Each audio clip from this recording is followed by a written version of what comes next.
Well, congratulations, Nakaba Suzuki. You did what I never thought you could. You took a man's life, and you stuck to it.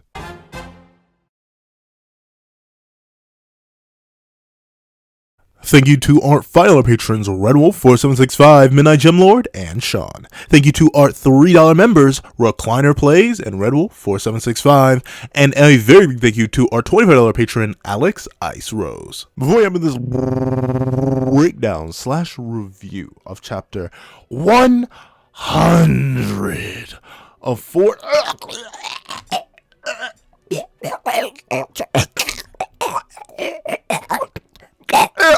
You will stop me. Say it right. Say it right. Four nights of the. Please remember to leave your own chapter in the comment section down below. Leave a like and subscribe if you haven't already. Also hit that little notification to miss out on any videos that come to the channel. Also I do a Patreon below, each more video as one, kind of $1 exclusive videos, early content, and more. You also now become a member of the channel for as low as $3 a month to get the same perks and more. Some of those perks include the live reaction to this very chapter. Now, let's hop into last week's poll. So, last week I ended up asking y'all 4 nights of the please do me a favor and let me know. Jade, the main man, the kindest soul, the Twilight Chad, has fallen to the hands of the mad monster McDuff. Thus, I must know what you think. I need to hear your thoughts, knowing that Nakaba Suzuki has a propensity to revive those who have fallen. Do you think Jade shall be resurrected, or shall he stay as one of the fallen? Pick a choice and let me know why down below. And I gave you 2 options. One was the fallen, that Jade has unfortunately permanently lost his life. His light is gone and shall forever be lost to the darkness. Or arisen, he shall come back from the darkness, saved by the percival or some other external means, and he shall roam with our group once again. And overall, with an overwhelming, a girthy 72% of the 325 votes, fallen had taken the lead, with only 28% going with arisen. And Personally, if I had to love with y'all real quick, I can definitely see the fallen thing, right? Mainly because I may or may not have been pushing this. Whoa, we got a lot of characters in this narrative. Be a shame if some of them got removed permanently. This is mainly due to the fact that, like, nothing ever properly works out with Nakaba writing a whole bunch of characters, especially main characters, and like an 11-person main group, even if they were going to split up, it was a bit much. So I thought he was going to have to get rid of some. And plus, a lot of the characters' abilities are redundant. Like, I'd say Donny's ability is probably a bit redundant. I'd say Jade's ability was definitely a bit redundant. I'd say, heck, even Izo's ability is definitely a bit redundant. And the only person who has unique, well, 2 people that have really solid unique powers that could be useful in the future. Even that, you could argue, except for the new aspect of her power, Anne's power is hypothetically pretty redundant. And also, Nasiens, once Tristan learns how to heal poisons, I mean, sure, he can't Cerno-Samp anybody, but Nasiens hasn't done that in over 50 chapters. So, Nasiens also provides very, very little in terms of utility once Tristan finally gets his amp up and can heal poisons, and then everyone's redundant.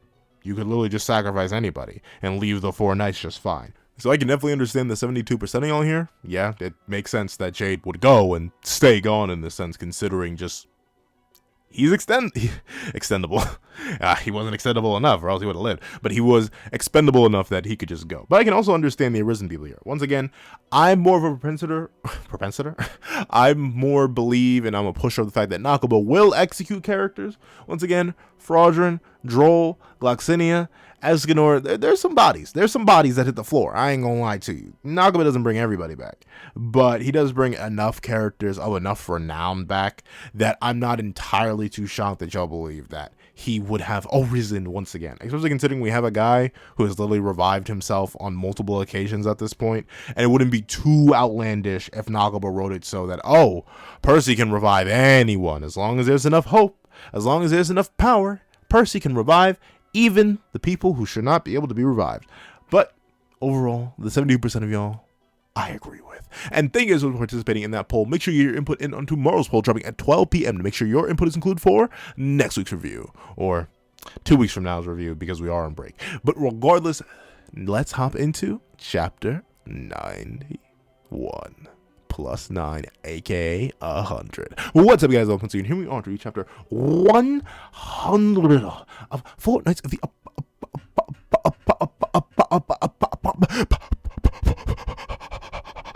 Apocalypse, which is known as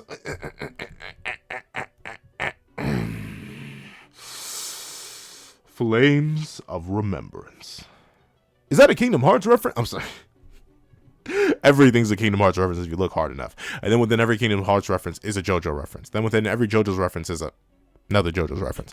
But enough of that. We have a lot to talk about. So let's hop right into chapter 100. So we open up and we do get to see that Chion is looking upon Jade. And notably, despite Jade, not really doing the living right now, Chion seems oddly calm. Like, mostly serene, especially for a character of his ilk who's constantly screaming, slurping, munching, whining. Like, it's weird to see Chion speechless for the most part. Usually we at least get some internal monologue or something, but he's oddly serene. However, we do see he still is forceful, he still is Chion, because as Donny, who understands the situation, immediately goes on to say, "Hey, Chion."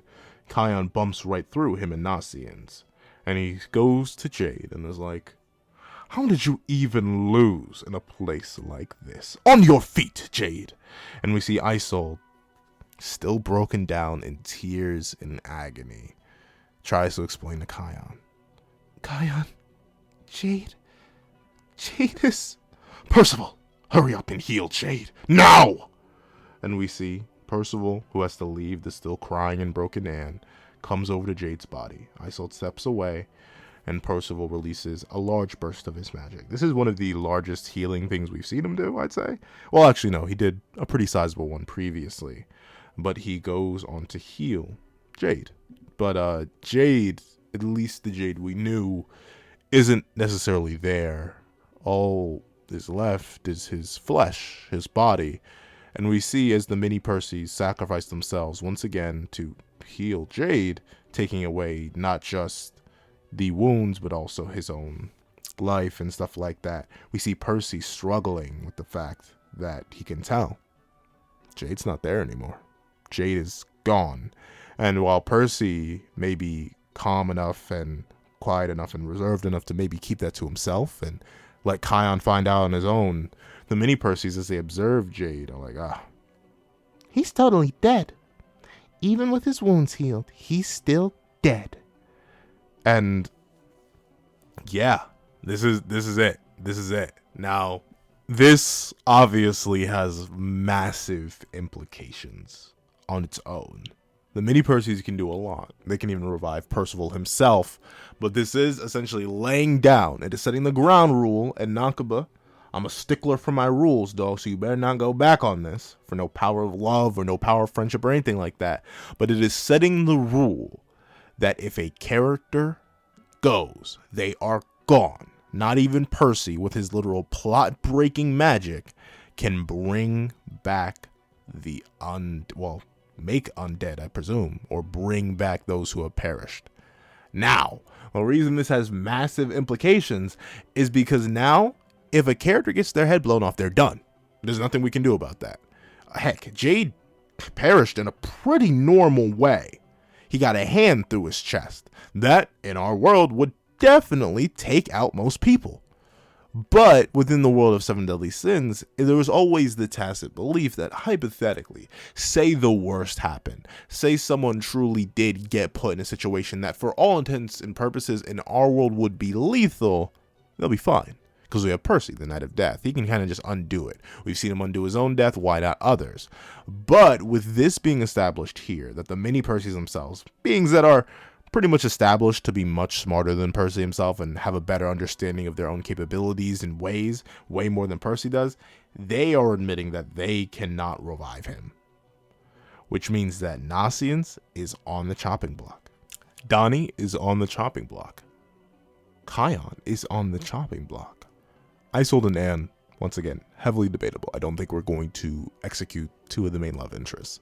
It's just beyond my jurisdiction at this point, but they could hypothetically be on the chopping block too. Heck, Lancelot is on the chopping block. Gawain is on the chopping block, because the only character who could hypothetically survive extreme lethal damage that would like take out most average humans is Tristan, because he has literally the best healing in the verse. Like, he has a combination of demon and goddess healing, and goddess healing alone is already the best in the verse. Compile that with demon healing, and he's most likely almost as unkillable as Percy is. But everyone else can actually go now. From conventional things, too. Jade, once again, just a hand through his chest, and he's gone. To the point where Percy, a person who has literal death manipulation, can't bring him back. You know how crazy that is? Like, now, every fight just got 10 times the stakes it did. Because in the back of my mind, throughout the first 100 chapters, I believe that even if a character took a lethal amount of damage, like proper lethal, and we've seen some of it, even if a character did, Percy's right there. Even if he can't heal him the moment of impact, he'll be able to bring him back. Because it's just Percy, you know? Like, we got to have a plot. And we're going to bring him back in whatever way, shape, or form. But no. At least for right now, based on what's being established here, characters, if they are put in situations that would get them gone, they will be gone. There's just no doubt about it. They will go. And that's a bit crazy. That's Nagaba. Like, Nagaba laying down a hard and fast rule like that 100 chapters in makes me feel like he's definitely gonna start firing off. Like, he's gonna turn the whole group into Greystones. Like, a majority of the group is going to end up as Greystones. I think these kids are gonna end up super duper traumatized. Like, obviously this is gonna be traumatizing for Jade and Isolde, and not Jade. Jade is the trauma for Isolde, Chion, and Tristan, because they actually know Jade, they care about Jade, they love Jade. But even for the people who aren't, one of their comrades that they just met, someone who they had just fought against maybe 3 days ago, is now gone. They haven't even split up yet. The journey hasn't even really started. The journey to go out and find a way to Camelot really hasn't begun yet. And already one of them is permanently gone. From a simple battle. Not by any insane people, not by any high-ranking knights of chaos, not by Arthur, not by anyone crazy, but just by a man. A man whose magical ability was to take away sound. It wasn't collapsing mountains, it wasn't manipulating concept, nothing like that. Just the man who could take away sound took Jade's life.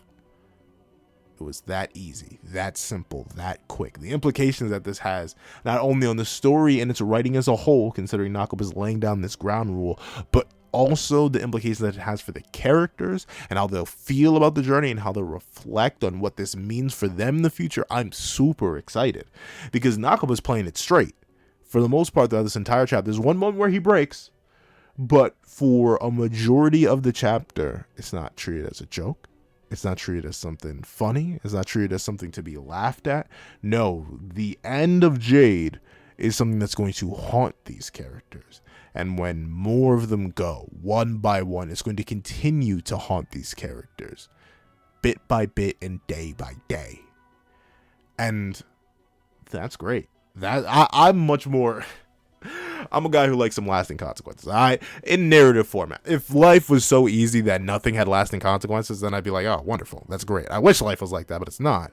But especially within my narrative, since I like narratives that are, even if magical, even if out there in nature, are more reflective of life, in terms of the general ideas, the struggles people go through, the human experience, if you will, if it can be captured in fiction. I do prefer that more than just happy-go-lucky everything. It's probably why JJK is my favorite new gen, despite other new gens having, in my opinion, better art. Some new gens having, okay, hard to say better characters because JJK has really good characters, but comparable characters, better art, maybe some that also hard to say better action. But still, there are aspects of other series that are more lighthearted that I like less than JJK because they're a bit more lighthearted. I like the palpable feeling of things like Four Knights and of things like JJK because they feel more true to the human experience. And this is something I'm excited to see more of in the implications of it and how they're going to continue to react to it in the future, especially once we actually get Tristan's proper verbal reaction instead of what we get in this chapter.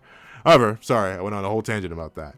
We do get to see that Chion, after being apologized to by Percival for being unable to save Jade or revive him, we see that Chion goes on to say, still in denial, still not truly accepting it, the least you can do is bring him back to life. And obviously you got to realize, This is Chion, who just maybe minutes ago at most, but like not even 30 minutes. There's no way. This has to be minutes apart. Was just witness the end of Percival's life. And then Percival's spontaneous resurrection. It wasn't given any fancy fanfare. He just got back up. So obviously Chion, in this world of magic and chaos and danger, believes that Percy can just undo it, right? Like, if you can undo it for yourself, you should be able to undo it for others, right? So bring my friend back. Bring the person I care about back. Don't tell me that you, one of the people I despise the most, because I think you put my friend in this situation, don't tell me you can come back, but he can't come back. Bring him back right now. And like, I cannot imagine the emotional turmoil that would have on somebody. Can you imagine? You see someone do something for themselves, but they can't do it for the one person you need them to do it to. And by the way, this person is the very reason why your friend who was put in this situation is gone in the first place. Because indirectly, it is very much indirectly. I'm not blaming Percy or the Knights as a whole on Jade's end. That is specifically Macduff and the will of Arthur. That is just how the cookie crumbles in the end of the day. But indirectly, even if not 100% verbatim their fault, Jade wouldn't be on this mission if it was not for the four knights. It's as simple as that. Jade would not be in a situation where it was him, Isolde, and Anne if Tristan hadn't wandered off alone with Io. That just wouldn't have happened. The only reason Jade is gone in Chion's eyes is because of this mission that they were not even really supposed to be on. And now the one person who just proved that they can break the barrier between life and death like it's nothing, like there's no importance to it, is now telling him before his very eyes as he looks upon the cold, still, fresh to the touch body of what we soon to find out is his best friend. He's finding out that now the rules apply. Now life and death are two uncrossable barriers. Now that this person who just broke the rules of reality before his very eyes can't do it again for the person that he actually cares about. I can't even necessarily get mad at Chion here. I would be in denial too. I can't imagine, like, I'm trying to think, putting myself in those shoes, bro. Like, admittedly, I wouldn't even be as falsely composed as Chion is at first. Like, I would not.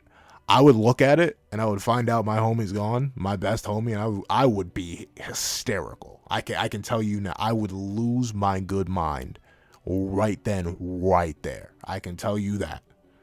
So I give respect to Chion for even maintaining his composure in the slightest here. And with it being the case, we see that Percy just tells him, not even the mini Percivals can do that. And we see that it is what Chion says. Chion says what I mentioned. What? Is it because of this fight we picked with you when you came to the kingdom? Chion is now realizing that hypothetically, it's his fault, right? He is the one who made a bad impression on Percy, so it must somehow be his fault. Like, the way that Nakaba writes these characters and their denial and how they feel, I'm loving it. I don't know. Nakaba, if there's one thing I will always say about Seven Deadly Sins and Four Knights, the duology, and Nakaba himself. I haven't read all of Nakaba's works. I need to go back and reread all of his works. Or either reread Seven Deadly Sins, I'm planning to do something with that. Reread Seven Deadly Sins, or go back and discuss what Nakaba has done in other series. But there's one thing I have to say. No matter how many issues I have with certain fights, and how many issues I have with a lack of information, how many issues I have with the story, how many issues I have with a plot twist or anything like that, the one thing, if someone were to ask me, what do you love about Seven Deadly Sins and Four Knights of the Apocalypse? What makes you eager to read every single week? It's the characters. It's definitively the characters. The way that Nakaba Suzuki puts these characters pen to page is so good, so consistent. Do they have moments of failures? Does Nakaba miss on occasion? Yes, I believe Guinevere is an entire miss. I think he swung for the fences, and at least for me personally, I know a lot of people like Guinevere, but at least for me, he swung for the fences and whiffed entirely. He struck out with Guinevere. But we've seen it with Jade. Jade went from a character who I consistently clowned on for being non-existent for a solid 50 chapters ever since his introduction. And in a matter of what? When did I start liking Jade? 10 chapters ago? 10 chapters are going to actually feel bad for this character. I got enough connection to him, enough care for his backstory, enough understanding of who he is as an individual. Within 10 chapters, what? Each chapter is 20 pages and 200 pages, which is crazy. That is a lot. But still, in 200 pages, all of which were not dedicated to him, by the way. He may have gotten 20 chapters or 20 or 25 pages out of those 200 pages of those 20 chapters. He may have gotten a chapter out of that, a 20th of it. And yet I feel bad for this character's death and the implications it has on all his friends. Nakaba can do it. Nakaba can do it. That's why whenever he does whiff, that's why you'll hear me crack down hardest on him. And there are other mangaka do it too. Like Horikoshi, he wrote Endeavor. So you will always hear me get hard and rough with Horikoshi because, like, dog, I know you can do it. And Nakaba doing it here, showing what would be a human reaction, the self-blame, the agony, the pain, the loss, having Percival start crying tears over a man he barely knew and a man who nearly took his friend's life. Yeah, that's some good quality, right? Like, it is crazy. A fantastic character writing in such a short period of time. When Nakaba wants to break it down, when he really wants to get cooking, he can cook. He can cook up the finest meal this side of the Mississippi. There's no doubt about that. To me, at least, Nakaba, he's one of the best at his craft, at least of the ones I've read. I've not read all manga out there. I never will. And there may be hundreds of mangaka that could do Nakaba's job better 10 times over. But of what I read and what I review on a weekly basis, or even a monthly basis, this is chef's kiss, beautiful. And we see Chion goes into what I would go into. After trying to stay calm, after trying to bargain, after trying to see the loophole and finding out it does not exist, as Percy declares it's impossible to bring Jade back, Chion snaps. It all comes to him. No, nonsense. You were just dead before, but you came back, didn't you? And we see, as he lifts Percival up from the ground, Donny and nasiens rush in to try and defend their friend. Don't blame Percival for that. Just calm down. Bring him back. I'm very excited to see what the anime does with scenes like this. This scene in particular, I'm very excited to see how the anime does it. If we even get to it in the anime, once again, we'll have to see about that. But with that being the case, I love it. You see all the different reactions of the characters. Chion losing his good mind because he lost his closest friend. We see Donny and nasiens coming in to save their savior, a person who brought them out of their dark despairs. And we see Isol just falling to it. She's separate from Jade now. Percival's the one holding her, and you see just tears in her eyes as she realizes that her friend is truly gone. Someone who she doesn't even know the truth of. He never got to say those words he wanted to tell her. And it's likely she'll never know them. So a person who, in her mind, saved her years upon years upon years ago, because she does not know the truth, is now gone. A person who, admittedly, she probably never necessarily cared for on a romantic level, but at least on a platonic level, was one of her closest allies, one of her closest friends. We don't see Isol interact with anyone outside of our new group, and Tristan, Chion, and Jade. She lost one of her trio. She lost one of the people that she's identified with for over 10 years, most likely. It's got to be heartbreaking. It's got to be traumatizing. So seeing her with her face in her hands, likely bawling her eyes out over the loss of one of her closest friends. It's so human. I feel like there's no other way I can describe it other than human, right? Like, it just feels like a real human reaction. And it feels so, like, distant. I don't know. Nakaba is one of the many mangaka, I will admit, it's a common thing where you just have moments of weird dichotomy in the manga.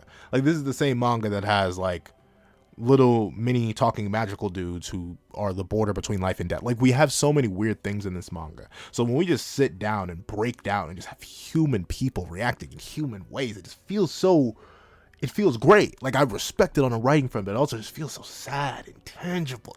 I love it. I don't know. Maybe I'm weird.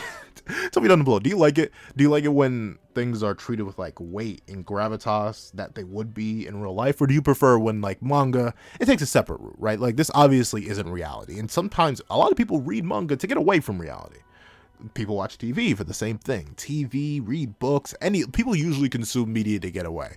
I'm assuming you are not listening and or watching that guy with the pencil video because, like, I'm an educational source. Obviously not. So people go to entertainment for different things. But do you guys appreciate that? Because I love it, but do other people? I want to know. Because I know some of my friends do. But at the same time, I know some of my friends don't. Some of my friends are like, dude, never. Like, there are some people who will never read Berserk. Like, they've heard, well, not people. I know. There are 2 people in my circle of friends that I know have told me explicitly they will never read Berserk because it will make them too sad. They'll make it too sad. And I understand that. Sometimes you want to avoid that. So what do you guys feel? Let me know down below.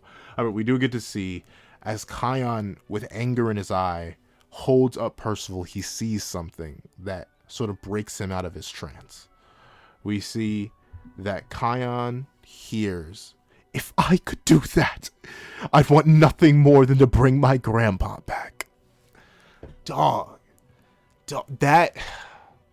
Varghese is a character who rarely counts, alright? Like, he is legitimately just set up. He is set up for the wider world and plot and the start of an origin for Percival. We still don't 100% understand Percival.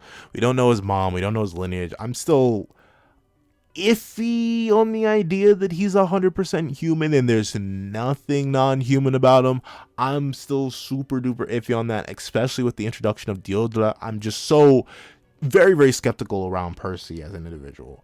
But once again, going back to the humanity, the tangible aspects of pain and realization and the disparate connection between these people. Hearing Percy, after all this time, after all the bonding he's done, all the friends he's made, all the growth he's been going through, knowing that it still haunts him to this very day, that it still hurts him to his core, that he couldn't bring his grandfather back. He couldn't protect his grandfather. He wasn't strong enough. His abilities weren't good enough. There was nothing he could do to prevent the end of the life of the man he loved most in the world. The only person he knew for realistically all of his existence. The fact that that still haunts him is real. It's true. The loss of life is such a tragic thing in general. Obviously, there would be many issues if people did live forever within the way our world functions. Overpopulation is an issue right now. Imagine if every single human to ever exist still roamed the earth. But still, the loss of life, especially when it's cut short in the way that Varghese's was and Jade's was, it's understandable. Percy and Chion consumed by emotion because they both lost people that they love and care for more than anything else in the world. And even with Percival's magical powers that seem to break the rules of reality, he still can't bring his grandfather back. He still can't bring Jade back. He still can't do what they desire most. What are these powers useful for if they can't do the one thing you desire? And that's... it's great. It's great. Once again, I like seeing these characters tortured by their inability. That's the thing. One thing, if I could send a writing tip out to any writers out there, what you want to do is focus on what your characters can't do rather than what they can do. Because your characters can be strong, they can be cool, they can be mighty, they can be fast, they can be amazing, cool, crazy super dudes. But as interesting as that can be for limited amounts of time, what they can't do is ever more interesting. Exploring what they cannot do and how that affects their characters is one of the most interesting things you can do, at least to me, within a narrative. And the inability of Percy to revive those who have gone is one of the greatest he can't do's ever, especially considering his ties to death, the afterlife, and his own lingering connection to this reality through his magic. And we see that Chion, even in the midst of his hatred, even in the midst of his anger, even in the midst of his grief, his agony, at the revelation of what Percy says here about his desire to see his grandfather and to bring him back, Chion lets him go. He throws him to the ground, of course, but he lets him go because he understands that even as much as he hates Percy, whether it be for his inability in this moment to revive somebody he loves or his general hatred of the four knights outside of Prince Tristan, he can understand it, especially now. Sure, we don't know anything about Gilthunder's parents or the situation and how realistically Chion feels about Bartra and how he could go at any moment considering how old he is. We don't know anything about that, but as far as we know, Jade is the first person Chion really lost. He's the first person that really just left. so short, so abruptly, just that random, realistically. Jade, of all characters, didn't deserve it. He was just a kid trying to do his best, and he ended up perishing just like that. So Chion, it's rough.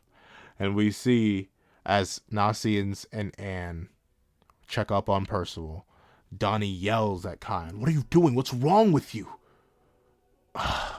Fine, whatever. We can't stick around here, guys. We need to get that old guy before he escapes. And, oh wait, he escaped. And this is where, like, I'll admit the chapter tone shifts a bit. Like, still, don't get me wrong, it keeps it for a little bit, but it does zone out a little bit from, like, the palpable human feeling. But even still, there's a different side of humanity that's displayed here, because we see Macduff did manage to actually rise up, which is very interesting. So last chapter, we obviously had the weird reveal of Anne's true parentheses magic. I don't know. We see that apparently the effects of it wore off, or at least Macduff is strong enough to move in spite of them. Because he literally got, like, slammed into the ground. I should have thought he was gone, too, last chapter. I thought he and Jade had both perished. But no, Macduff is still alive. And he's retreating, but once again, only with one arm. And we still have no idea what Anne's magical ability was? Or what caused it? Or anything like that. Which is very, very intriguing. I wonder if that's going to... Well, it has to come back up, obviously. But I wonder when it's going to come back up. And we'll ever get an explanation. Because notably, Macduff doesn't even note it here. He noted it last chapter, but we see... All he says here is... I can't believe... That's way too deep. I can't believe... I was forced to retreat by mere children.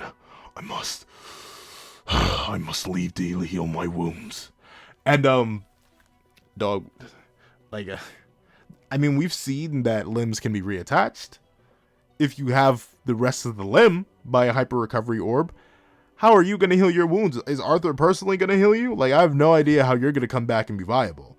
Like, unless Arthur gives you some chaos meat or something, I have no idea how you plan to be viable anymore. But we see he is determined enough to keep going. Once again, especially considering what happens to Macduff later on in this chapter, I do wish we got some sort of backstory for him. Out of all the Chaos Knights that we've gotten so far that don't have a backstory, even more than Fittich, even more than characters, not more than Pelgar. Pelgar's too goated. But, like, even more, well, not even more than Ironside either. But still, I say, like, Fittich is the most other example. Fittich and Elgin are the two other Chaos Knights who I'd really want a backstory for that we haven't gotten one for. But Macduff is a character I really wish got to stick around more, maybe be a longer term antagonist. 1, because of his really cool design. 2, I like his ability. 3, I like his attitude, his swagger. And 4, he's just a really cool kid. So I would have loved to see his backstory and what got him to this point, to the point where he's out here okay entirely with just slaying children that aren't even the Four Knights and just doing real damage to them and just standing up and keeping moving, still ready, moving on towards the next mission. He's got to have something traumatic or tragic that happened in his past to explain all this, or he's just nuts. But I feel like the previous example, the former, is a lot more interesting than, oh, he's just nuts and he wants to serve Arthur. And we see that he actually senses the magic and he recognizes the magic. And we see the reason that he senses somebody is because as he walks along, he encountered Teniak, who is currently being held hostage by a mini Percy, who is now sort of a Giga Percy, but not 2 Giga, as he holds up Anteniak. And Teniak is still notably heavily affected by Nasien's poison. The only damage that she has on her is the damage that was done to her face and the poison that Nasien struck her with, which is likely why the mini Percy alone can restrain her, even though it's not like actively restraining her too much. For all intents and purposes, if Macduff had both of his arms, he could likely pull her out of this. I'm not sure how autonomous this mini Percy is, considering it doesn't even react to Macduff or his presence. And we do get to see that as Macduff questions Teniak, we see that Teniak awakens and opens her eyes and is like, and we see that Macduff questions, are you being actually magically restrained right now by this thing? And we see Macduff reaches up with his one good arm and grabs the mini Percy and pulls at it. And once again, this is the one time where I feel like Nakaba just breaks 100%. Like, I'm not sure Maybe it was mandated. I don't know, like the gooey mini Percy. It's true. It's his magic operates like that, and it's entirely possible that Macduff would want to test that. But the you're gonna get me in trouble. Like that little bit with the mini Percy. I feel like it kind of separates from the whole feel of the chapter on a whole. And there's even a mistake here where Macduff's glove isn't colored in. So like, I'm not exactly too fond of it. But once again, you can't have like all sadness. This is still like mostly a light-hearted series. Seven Deadly Sins gets dark. Four Knights gets dark, obviously. But it's not like we're going deep. Like, it's not like the series is all about darkness. So I can let most of it slide. And we see that, for one reason or another, Macduff claims, no signs of getting you even a little unstuck. And we see Teniac ask for help. Interesting. Once again, he doesn't really try that hard. He doesn't even try tugging her out slightly. Like, all he needs to do is grab her leg and try to walk away. Because for some reason, this I keep calling it Giga Percy, this normal size Percy that's dragging Teniac through the air, didn't keep up with the rest of the group for some reason.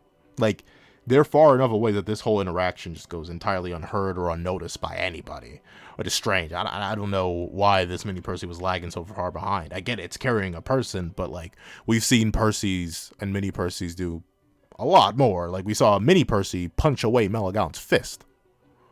Pretty sure Teniac is not heavier than Meliodas for a larger Percy, but for some reason it's stuck behind. And we see as she begs for help, Macduff is like, well, I'm not going to drag you out. There's no point in doing that. So let's see. He reaches into her jacket and pulls out the gift that Teniac received from King Arthur. And we get an interesting bit here. Macduff notes that the gift is something in particular. The Whistle of Sinoprospy. A magic item that summons multi-winged beasts from purgatory. Is it? Now, before y'all Chaos Meat Munchers come out of the woodworks, because I know you're down there. I know you. I can hear you waiting and lurking. I still don't think this means Arthur or Chaos created Purgatory. I think it just means that, like, they have very interesting control over spatial magic or spatial abilities, because that is an interesting ability to just pack away in a little tiny flute. The ability to summon multi-winged beasts from Purgatory. Like, yeah, that's pretty crazy, because, you know, Purgatory is not just a separate space, as is noted with, like, the Domain of God, or the other realms, like the Fairy Realm, the Celestial Realm, the Demon Realm.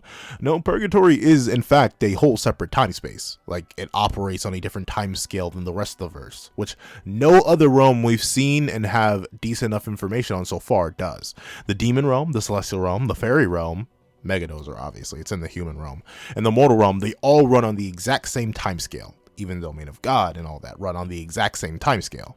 But Purgatory is the only variance of that, which makes it very interesting that this flute has the ability to immediately tap into the realm of Purgatory and summon a beast from there, specifically a multi-winged beast, which is intriguing. Very intriguing. And it's not entirely impossible. We've seen other characters pretty much immediately tap into Purgatory and send characters there or bring characters out of there. Like, we know that Merlin can just casually send people to Purgatory. She sent Hawk in there, like, from a remote range too, wasn't even anywhere nearby, and just poop, and then Hawk was in Purgatory. And we've also seen that Melaskila, another character who has control over spatial magic and stuff like that, was also able to summon Galen's direct soul straight from Purgatory with nothing but a simple incantation. So it's not entirely impossible that there's a magic item infused with the ability, but still, it's interesting that Arthur essentially is being confirmed here to have a direct line to Purgatory all on his own, which does support the idea that Chaos Resurrections could come back in the future even without Melaskila, because the big question was, well, can Chaos Resurrections really happen anymore if Melaskila's, you know, gone, like permanently gone? Unlike last time when she was turned into a mini snake again and was probably pumped up with chaos juice to come back. Yeah, she's the only person that could hypothetically revive the undead. But with this being revealed here, it's entirely possible that Arthur not only has a direct line to Purgatory, as implied here, but it's possible that he has a direct line to the capital of the dead, the other afterlife, which also seems to run on a similar timescale to the original, which is the only thing that's a little bit confusing about that time. Or that realm in particular. Like, we don't know too much about the capital of the dead. We know less about the capital of the dead than we do about Purgatory, which is very interesting when you think about it in retrospect. However, we do get to see that Macduff takes the flute and just immediately gets ready to play it. Mainly because he views Teniac, keep saying it, Teniak. But Teniak as a lost cause. He even says, I'll be sure to put it to good use. But not for free, of course. In return, I'll give you this. Now, no lie, I'm a little confused. Why not execute her? Like, this may sound bad, and it sound traitorous, and sound treacherous, but we've seen that the Chaos Knights, even if they travel in groups or travel in duos or even have a whole named team, the Dark Talismans were a group, if they become liabilities or unusable, usually another Chaos Knight that has the ability to immediately execute them will. Remember when Tom Dew turned against Fittich and the rest of the Dark Talismans, Fittich executed him without a second thought. The moment Doranok was supposedly gone, he tore right on through him without a single care in the world. These knights aren't the kindest of people, so it's interesting to me that Macduff, after taking her resource, would, one, give up one of his resources, as we'll get into in a little bit, but also allow her to be captured by the Four Knights. Because, presumably, he knows, like every other knight would know, being captured and taken prisoner right back to Leonis, it's not like Walnock is very far away from Leonis, they got there in a day, is awful. Like, legitimately the worst thing that could happen, because then the knights could reach Camelot, just keep her alive. And they've already done the infiltrate and execute plan before. The knights, and Leonis in general, are probably much more prepared for any sort of intervention by Camelot in order to execute any of its liabilities that come in the form of captured knights. So I'm pretty shocked that they, specifically Macduff in this context, would let her live, considering he views the fact that she cannot be freed from restraints, and two, the fact that she's still alive. Notably, if she wasn't, that'd be fine. Like, she would just be a corpse, and they can't use a corpse, as seen with the previous Camelot Knight. But it's shocking to me that someone as cold, ruthless, heartless, and efficient as Macduff would even care about making a trade, would even care about keeping her alive when she's nothing more than a liability at this point. It's not like she can really defend herself. She's still under the effects of Henbane and Belladonna, so she's not in a place to defend herself. And sure, Macduff is a lot weaker with one whole arm missing and taking extreme battle damage, but even still, he should be more than powerful enough to just do what he did to Jade and just drive his good arm through her chest and get her done. But he doesn't do that. I'm not sure if this is supposed to add, like, complications to Macduff and his character and reveal that he actually does care for Anteniac, which may be shown in the fact that he does actually trade her for her item. Notably, he reveals that, in return, I'll give you this, the magic item I was given, the Glove of Geniac. A fine item that multiplies one's strength 4 or 5-fold. I'm sure it will greatly benefit someone as inherently powerless as you. And like, he wouldn't need to trade that. Presumably, he would want that glove. Like, unless there are multiple duplicates of it. He already lost one to Isol's previous explosion. And if he needs a 5 to 4 times strength amp, which presumably he does, he would want to keep it and not give it to someone who, A, could just end up giving it to somebody else or getting it taken from her if they realize what it is, considering the fact that this is a world with many people who can identify magic items.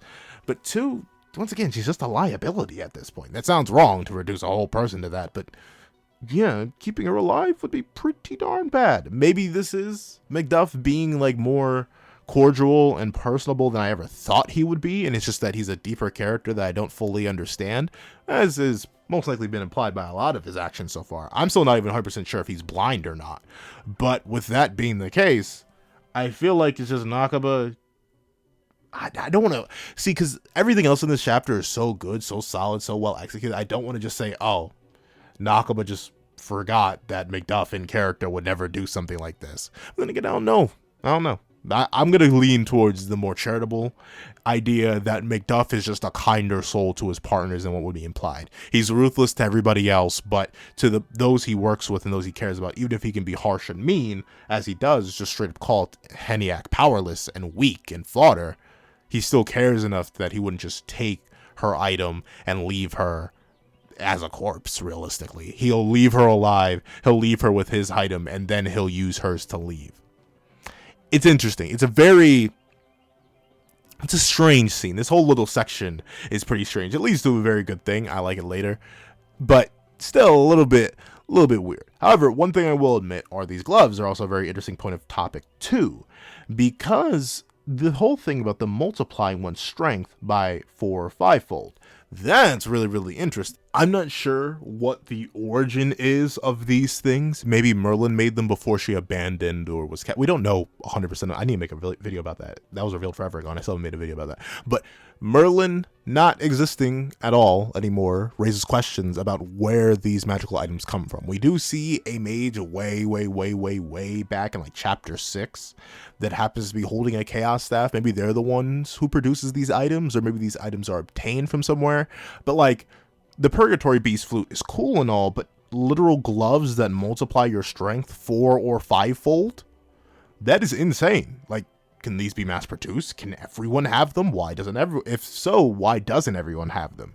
Even if you aren't a physical fighter like Anteniac, just having 4 or 5 times your base strength would be nice. It probably raises your durability. Not entirely sure about the speed thing there. Maybe McDuff is just naturally fast. But regardless, a 5 times amp just in some gloves is great. And considering we do have some characters who primarily fight hand to hand or don't use their weapons all the time, it would be great for them to have this glove, because then they would kind of get a weapon amp anyway, even though they don't actually use a weapon. I think that'd be really, really neat. It'd be cool to see other characters get these gloves. I wonder if people have different properties with these gloves. Like, those are really, really good. This does unfortunately downscale McDuff a lot. This means that he could really only GG a majority of the group if he had these gloves on, which is fine. These are probably the essential standard battle equipment for McDuff, and no one likely knows about their magical effects outside of him and whoever gave them to him.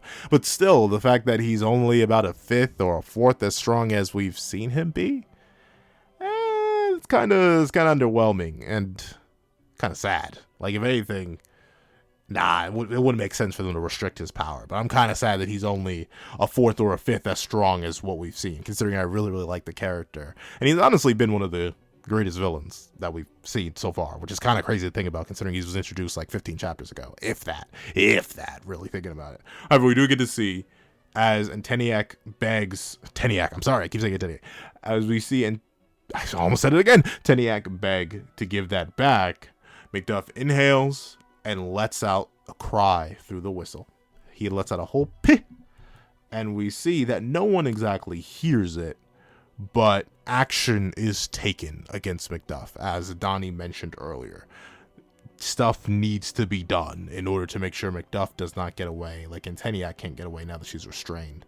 And we see Isolde has once again picked up Jade's fully healed and freshly restored corpse, and cries continuously as Chion reaches into his pocket and pulls out a spear. Notably, this spear does resemble something very familiar. It looks exactly like Alden, if Alden was more compact, if you will. And we see that Chion uses a very particular word on this orb. He says, Vivalo. And, hold on, let me do something. Yeah, I don't think Vivalo means anything in particular. Like, I mean, it's the name of a commune in southern Italy. That's about all I got when I popped that bad boy into Google. It doesn't translate automatically from Google Translate for any specific language. So this may just be a word that Nakaba thought was cool and threw it together. It's just the language that stands out to me. This, once again, people pointed out before, but Despair Percy, he seems to speak in this language that Chion does, which is very interesting to think about the ramifications of that. So I wonder if we're ever going to see that more in depth, because we don't see Chion react to Despair Percy when he says things like this. So maybe this is a language that Chion himself doesn't even properly fully understand, and he mainly uses it just as an incantation for his magic. And speaking of incantations of Chion's magic, we see from the orb comes out a tiny fire dragon, lets out a quiet and we see that Chion looks on at it and prepares to send it off to do his bidding.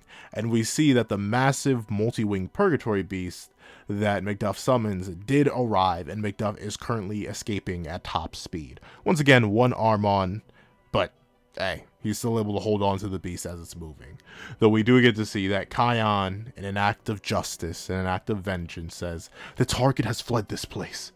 Follow his blood scent and leave no trace of him. Use the power of all your kin that exists in this city." And shutouts. Like, as much as I love McDuff, as much as I wish we got more of him, as much as I wish that he doesn't get GG'd within this very chapter, I will admit it is very nice to see Chion get his get back for his friend, right? Like, no matter how much I appreciate the character of Macduff, I do gotta understand, and I do 100% understand that, yeah, bro's a threat, a menace, and after what he's done, he only deserves the worst back. So Chion whipping out a spell like this, especially in a scenario like this, makes perfect sense. And we see that the power of all the kin of this little fire dragon is very particular. As the little dragon rises up into the sky and yells out, "Blah!" we see everyone look up at the rousing sound, and Percival is the first to notice that the flame from a discarded torch leaps up and begins to fly into the sky. And a bunch of them begin to fly into the sky, some of them taking on the shape of the very dragon that Chion released. And as we see all the flames rise up into the heavens to strike down the man who sent Jade there, we get a pseudo flashback, much more like, not flashback as in we see anything from this time period, but flashback in that this is a conversation that Jade and Chion have had before. We see that Jade begins. "You know, Chion, I envy you. I always care about what others think of me, and I try to act cool, hiding my true feelings because I can't stand them getting denied. You're a guy that insists that folks who claim to be good or right are actually wrong or evil. You don't bend your thoughts for others. Monochrome. I'm sure I got this kind of magic power because I admired how black and white you are." And, a little bit to unpack here. Number one, wow. Yeah, I mean, like, Jade is, like, I'm sorry, I already talked about it earlier, but Jade is actually crazy. The fact that Nakaba made one of the most relatable characters in an instant. I blinked and Jade was top 5 most relatable characters in all 7 Lysins, if not top 1. I know people like this. For a while, and I'll admit, I've got a lot more open and loose with my emotions as I've gotten older. But, like, yeah, I understand the feeling. I understand the feeling of wanting to be cool, wanting to fit in. Heck, you can always go try to do that right now. Once again, I couldn't record hour-long reviews of Four Knights of the Apocalypse if I wasn't being my real self. I could not act for that long. But regardless, with that being the case, I care about others think of me and try to act cool. A lot of people do that. And it's just natural to do that. You want to fit in. You want to have friends. You want to be the cool, popular kid. And or not even popular kid, popular person in life. Forget it. A lot of people say, oh, well, the popularity race ends once you leave, like, high school or college. Not really. Not really. You want to be popular. You want to be well-known, well-liked. You want to have those connections regardless. And seeing Jade struggle with that, being so pushed so far that he has to hide his own feelings, his true feelings, because he's afraid of getting them rejected. Yes, I know. And I won't. They know who they are. Because I know they watch my videos. No matter how many times I told them to not watch my videos, they know who they are. And they also know they have liked that person for as long as I've known them. And I've known them for 7 years at this point. 7 whole years. And they still haven't confessed to them. Because they're that afraid of getting rejected. And no matter how many times I tell this individual that they need to hurry up and confess, because time flies, especially when you're having fun, and you aren't even having fun and time is still flying, you gotta make a move, because it's better to know than to not know. You know who you are. If you're here, you know who you are. But with that being the case, knowing that, it's still understandable. I understand why they don't want to confess, because it's afraid. It's hard getting rejected. It's not easy. Sure, the worst they can say is no, but yeah, those feelings are real. Those feelings are still tangible. I understand why people can't do that. I didn't. Heck, there was a person, y'all get so much pencil law in these reviews, but there was a person who I liked for 4-ish years. Could never build up the courage, the want, the desire to talk to him. You know what I did? I made proxies. I got used to the idea of confessing and getting rejected. I did 3 separate people before I even thought of confessing to the one person. And once I did, they said no. I was like, oh, well, it'd be like that when it be like that, especially when it be like that. At least now I know. I can't say I didn't try. The phrase, you miss 100% of the shots you don't take, is true. Sometimes you just gotta take the shot. So I live by that philosophy now. Now I do. But in the past, and now to this day, even as an adult, I understand why people live this way. Because it's easier to live in bliss. Ignorance is bliss, after all. It's easier to do that than to strike out, to try and take those risks and risk rejection. And it's crazy that Jade is like this. He's a real human person in that way, and that's great. It's fantastic. I love it. It's sad for the character, but it makes sense. Once again, I've been saying it over and over again throughout this entire review, but it's so human and real, and it feels right. And we see that Jade respects Chion for the fact that he is so black and white, that it is so simple for him, that all this is realistically just a world of right and wrong, good and evil, all that. It really is only that. And he respects that. He understands that, yeah, that's a pretty solid way to live, because you don't have to question anything. You don't have to think too hard. There's no moral ambiguity. I am right and they are wrong. That's all you live by. And once again, it falls back into the ignorance is bliss. If you don't think too hard about the implications or the reasonings behind people's actions, you get to live a lot simpler of a life. But once you start to think of why people do terrible things, once you start to think of why certain people act in certain ways, life gets a lot more complicated. It's a lot harder to live that way. Being contemplative isn't always fun. And we see that Jade saw that in Chion, and to the point where he embodied it so much within Chion, that he believes that his own magic was based on the fact that Chion was so plain and simple, was so black and white. And thusly, it goes to show how deep these two's bond was. Their connection was so deep, so tangible, so real to Jade, that his own magic, a biological ability of his that is unique to only him, awoke through his bond with Chion. And you can tell by how angry and broken Chion was here, especially in comparison to where he was with Percival's supposed end. It was a two-way street. As much as Jade respected Chion, Chion respected and cared for and loved Jade too. This is a dualistic path that the two walk down, and the loss of it is going to haunt Chion for the rest of his days. And we see that Chion, professional meat muncher that he is like, Jade, is that as far as your loyalty towards Sir Tristan goes? And once again, it's sad to hear Chion like this. Once again, a wise person once told me, you don't know what you have until you've lost it. That's true. It's very true. So of course, Chion, who probably never imagined, he probably assumed he and Jade would grow old together. Old friends, years upon years upon years down the line, reminiscing on their days as holy knights. And he thought that was going to be the case, but now, in reality, it can never be that way.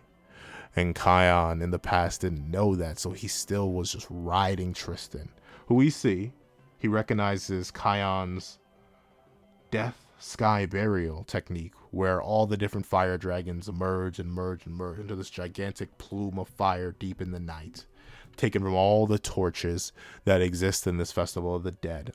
Festival of the Dead, and Jade is they're probably going to pray for him.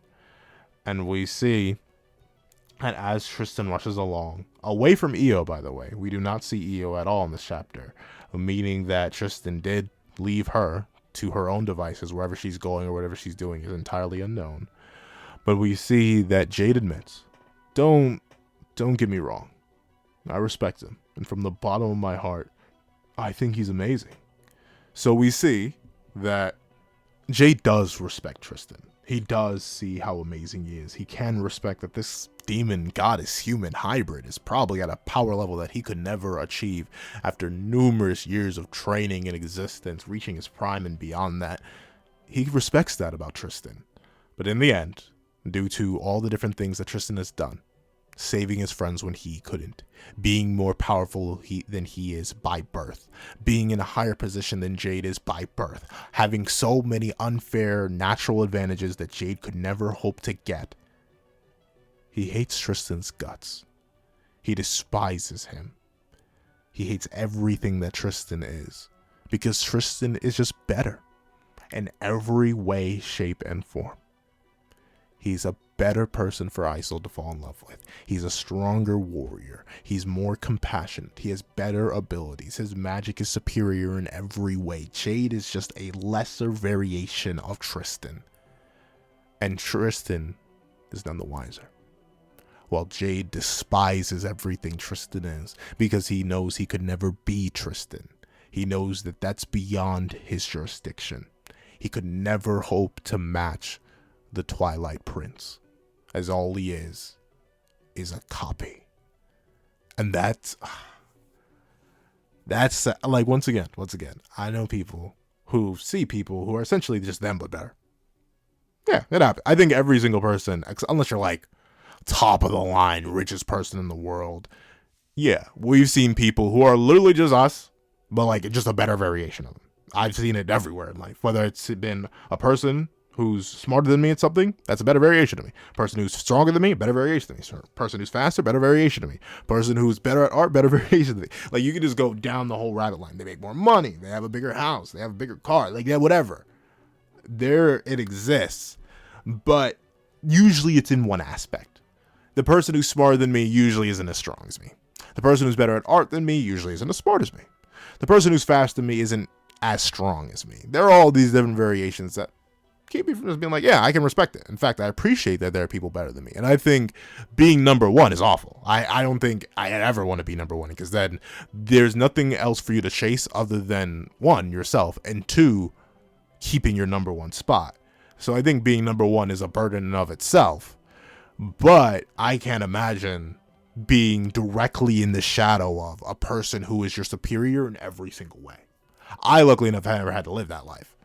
I was blessed enough to not have to do that. But Jade literally is a subordinate to the superior to him in every way. Stronger, faster, better, smarter, more diverse, more abilities, more loved. Jade walked in Tristan's shadow. So it's very unlikely. I don't think that Jade hates Tristan because anything Tristan had control over. Tristan is just himself. And that's all he is. But due to Tristan being himself, Jade despises him. And I can understand why. And we do get to see that as Tristan has run up on the group, he looks on. And he realizes that his friend is gone. And the thing is, right? I'll talk about it in a little bit, because we're going to cut back over to Macduff. And we see as he's riding this multi-winged purgatory beast that's flying away, he realizes something. It's getting a little bit, toasty. And the abnormal heat that Macduff senses, because he can't necessarily see what's happening behind him. I'm assuming he is still blind. We see the massive conglomeration of fire, even bigger than this purgatory beast, which already dwarfs Macduff, absolutely consumes him. Macduff goes out in a gigantic, beautiful blaze that tears him and the purgatory beast to shreds. Which is impressive on a scaling front. I presume that if Chion ever has an area with enough fire, he could do this again and again and again. And we know purgatory beasts are no joke. They pretty monstrous of themselves. You throw a purgatory beast into something like Seven Deadly Sins, it would probably not Seven Deadly Sins. Throw a purgatory beast in something like Demon Slayer, no, it's all the whole verse. So it's interesting to see that Chion has this level of power at his immediate disposal. But we see Macduff burns alive. The end of Macduff is 100% confirmed here. I don't think we're ever going to see him again, unless he's revived by Arthur or something. But with that being the case, it leads to beautiful fireworks that cover the whole of Walnock. And we see that Jade goes on to say one last thing. Say, Chion, do you think it's okay that a guy like me was in the Tristan platoon the whole time? It's fine, isn't it? And we see Chion respond that, I have no idea what reason you have to hate Sir Tristan, but that's just how you are, right? For me, being the only one to like Sir Tristan is enough. I know. And Chion tells him, even back then, before he lost Jade, just know that you are my second favorite person, Jade. And Jade responds, happy to hear that. Kind of a huge gap there, though. And the chapter ends on the two friends separated by life and death. And we find out that we're on break and all that, and all that regular stuff. And I gotta say, fantastic. Even with the little goofy break in the middle with the boing from the mini Percy, this chapter was fantastic. On a character writing front, all that. And I'm unbelievably excited to see what happens next, right?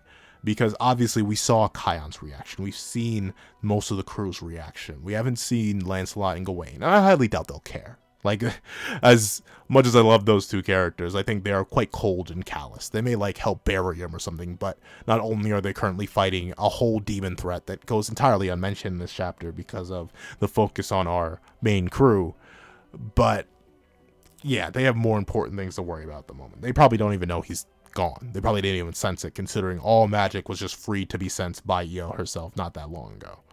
So with that being the case, the real reaction I'm interested in seeing is Tristan. Because, as I mentioned earlier, this is his fault. Oh, maybe I didn't mention it earlier. Check out the live reaction over on Patreon or become a member for as low as $3 a month. You can see the live reaction there. But something I mentioned there that I'll mention here is that this is Tristan's fault.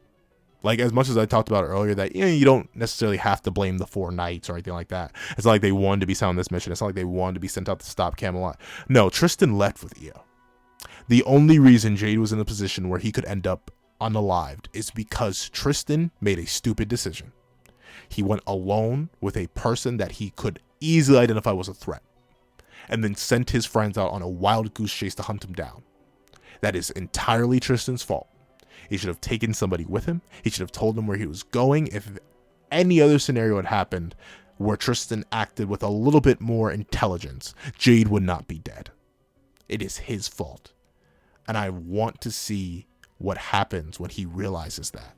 Because we see as he stands over the body of his friends, he doesn't even muster tears yet. He's stuck in shock and confusion as he realizes what has happened here.